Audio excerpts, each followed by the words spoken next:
Hola. Bueno, esta semana hemos vivido un conflicto en el Congreso de los Diputados entre el portavoz de Vox, Espinosa de los Monteros, y el vicepresidente de Gobierno, Pablo Iglesias, a razón de que Pablo Iglesias ha acusado a Vox de desear un golpe de Estado y no atreverse. Esto provocó la indignación del portavoz de Vox, que incluso llegó a replegar trastos y largarse de la comisión, que es por lo que le pagan por estar ahí, antes de que acabara esta. Bien, yo pienso que en este conflicto Pablo Iglesias llevaba razón. ¿Por qué?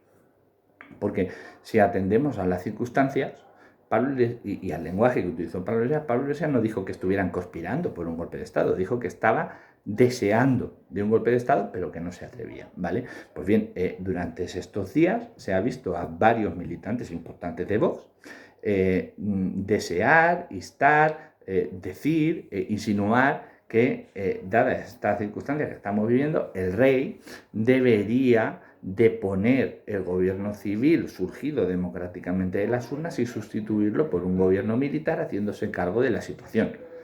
Además, instando con estas declaraciones a competencias del rey que no existen en la Constitución española, ¿vale? Que son claramente anticonstitucionales, ¿de acuerdo?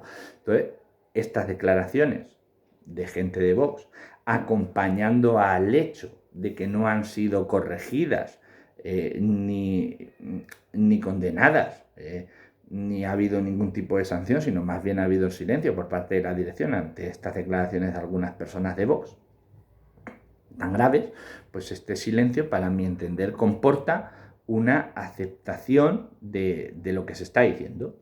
Entonces, como estas declaraciones están expresando un deseo de golpe de Estado, no son corregidas por la organización. Hasta que no sean corregidas esas declaraciones por la organización, yo considero que Pablo Iglesias está en su perfecto derecho de opinar que los señores de Vox desean un golpe de Estado, porque además tiene bastante lógica. Pero yo a lo que quiero llegar es cómo un partido así se puede ofender porque le estén diciendo que, ante esta situación y lo que están expresando y lo que no corrige su dirección, que quieren un golpe de Estado y se ofende. Bien, yo creo que en España hemos sufrido una perversión del lenguaje debido a la constante del conflicto del pulso independentista que vive el Estado español con el nacionalismo catalán ahora, antes con el vasco, ¿vale? Que se ha llegado incluso este bombardeo de todos los días, como si no hubiera otra cosa en las televisiones, se ha llegado a aceptar mentalmente que se clasifique, y esto ha ayudado mucho a los medios de comunicación, a todo aquel que quiera la unidad de España como constitucionalista y todo el que no quiera la unidad de España como anticonstitucionalista. Esto es directamente no tener ni pajolera idea de lo que significa constitucionalismo, ¿vale? Bien, para abordar este tema, yo creo que lo primero que tenemos que pensar es que España es un país en el mundo. España no es el mundo, es un país en el mundo. Y que España no es el único país con una constitución democrática. Hay actualmente, de forma vigente, una constitución por cada país democrático configurado, ¿vale? Y además, dentro de cada país, a lo largo de su historia, ha habido varias constituciones. Concretamente, en el caso de España, si nos atenemos desde 1812, que es la primera constitución que tiene España, hasta la última de 1978, España ha vivido nada menos que 8 constituciones y ha tenido 2 republicanas, 6 monárquicas, y dentro de esas 8 las ha tenido económicamente de casi todas las opciones. Las ha tenido liberales, las ha tenido progresistas, las ha tenido conservadoras. Entonces, claro, ¿qué es ser constitucionalista? ¿Estar a favor de la Constitución vigente? No. El constitucionalismo lo trae la Revolución Francesa, que es la que acaba con el antiguo régimen, impulsando una serie de valores que hoy se configuran en la Carta de Derechos Europeos, en la Declaración Universal de los Derechos Humanos de París de 1948 y en los derechos fundamentales que inspira el constitucionalismo moderno. que esto no es ni más ni menos, porque esos valores de igualdad, de antirracismo, antihomofobia, antimachismo, es decir, todo lo que va configurado en relación a la dignidad de la persona, ¿vale? Entonces, claro, ¿qué es ser constitucionalista? Ser constitucionalista es ponerte de acuerdo con alguien en la competencia territorial que debe abarcar una constitución. ¿Dónde empieza una y dónde acaba la otra? Pues no, eso es ideología territorial. Lo que configura el grado de constitucionalismo es si tú estás a favor o en contra de que todos esos valores que hemos dicho, derechos fundamentales por el constitucionalismo moderno, la Declaración de Derechos Universales y la Carta de Derechos Europeos, sean la fuente inspiradora del contenido material, es decir, lo que dice, no hasta dónde abarca, sino lo que dice del contenido material que debe tener esa Constitución. Eso es lo que a una persona lo hace constitucionalista o no. Fijaos que en este sentido ya esa perversión del lenguaje ha llegado hasta tal punto que con gente que no es que ponga en cuestión la unidad de España, sino que simplemente por ser españoles y que la Constitución de España es monárquica, les tachan de anticonstitucionalistas. Y estas personas pues, no mantienen en cuestión la unidad de España, simplemente mantienen en cuestión el modelo porque son republicanos, ¿vale? Estas personas no son anticonstitucionalistas, porque, como hemos dicho, lo que trae el constitucionalismo, que es la Revolución Francesa, justamente es la que acaba con el antiguo régimen. ¿Y cuál es el hábitat natural de los estados del antiguo régimen? La monarquía. ¿Y qué impulsa mayoritariamente los valores del constitucionalismo? Repúblicas democráticas. No estoy diciendo con esto que necesariamente una constitución monárquica sea antidemocrática. Pero lo que sí que estoy diciendo es que una persona de valores republicanos dentro de un país, nacional de un país, cuya constitución sea monárquica, no es anticonstitucionalista. Lo que significa que esa persona está más acorde con los principios de inspiración del constitucionalismo que la propia constitución de su país.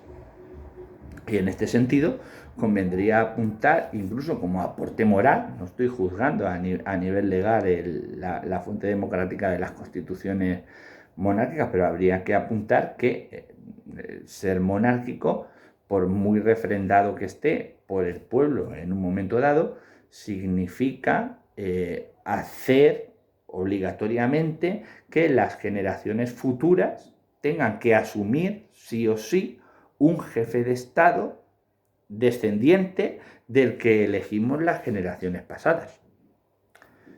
Este apunte, yo creo que en lo que es la reflexión moral de lo que es más democrático, una república o una monarquía, debería tenerse en cuenta. Pero en fin, lo que quería llegar es que si el constitucionalismo moderno es el que acaba con el antiguo régimen que estaba configurado por monarquías y trae repúblicas, entonces evidentemente un republicano, por muy monárquica que sea la constitución de su país, no es anticonstitucionalista, ¿vale? Bien, entonces yo creo que en este sentido los señores de Vox deberían pensarse esos enfados porque les estén llamando estas cosas. Fíjense hasta dónde llega la cosa, que yo quería hacer un estudio comparativo con algún partido independiente, ¿no? Porque es que los señores de Vox están demandando de que incluso se ilegalice a los partidos independentistas por el simple hecho de tener ideología independentista. Pues que tengan cuidado, porque no sé si han pensado que ellos tienen una diferencia coincidente con el independentismo en España. Y paso a explicarme. Fíjense un momento, porque esto es importante, ¿vale? Que el artículo 2 de la Constitución española dice literalmente, y leo literalmente: la Constitución se fundamenta en la indisoluble unidad de la nación española, patria común e indivisible de todos los españoles y reconoce y garantiza el derecho de la autonomía de las nacionalidades y regiones que la integran y la solidaridad entre todas ellas.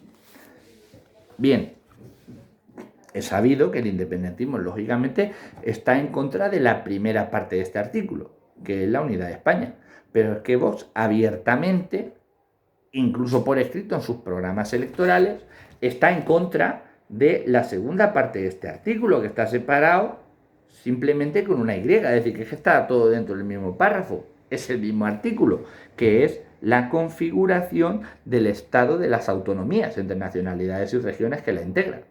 Y esto nos lleva, evidentemente, al título octavo de forma directa, que es la configuración territorial de España, los cuales los unos, los independentistas, están en contra de ese título octavo porque no quieren pertenecer a esa estructura, no porque estén a favor o en contra del modelo, sino porque no quieren pertenecer a esa estructura, y Vox también en contra del título octavo porque están en contra de esa estructura.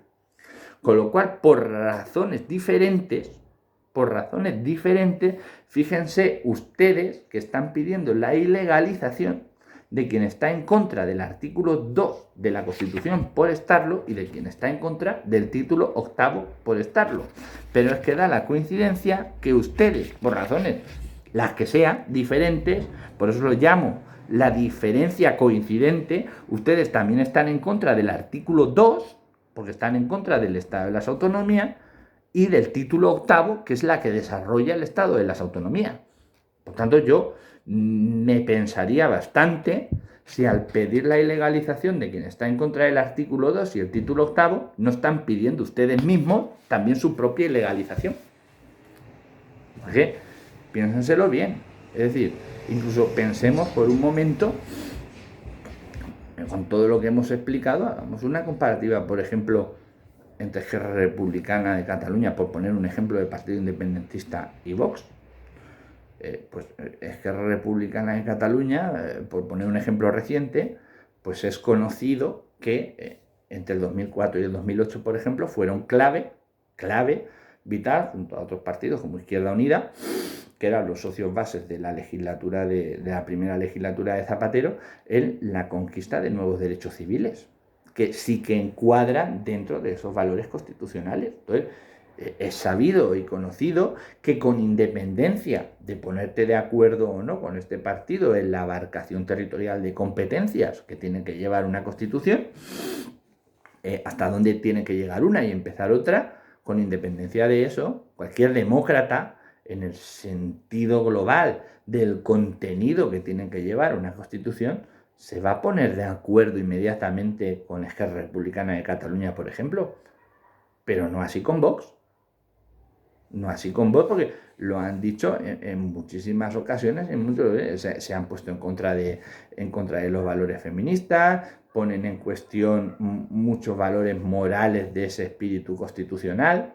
Entonces, no se crean ustedes, por favor, inmunes por querer la unidad de España, a que les llamen golpistas. Les recuerdo que Franco no puso en cuestión la unidad administrativa de España, pero dio un golpe de Estado a algo todavía mucho más importante, a la democracia. Y era un golpista y un anticonstitucionalista, ¿no? Señores de Vox, no sé a qué viene ese enfado. Gracias.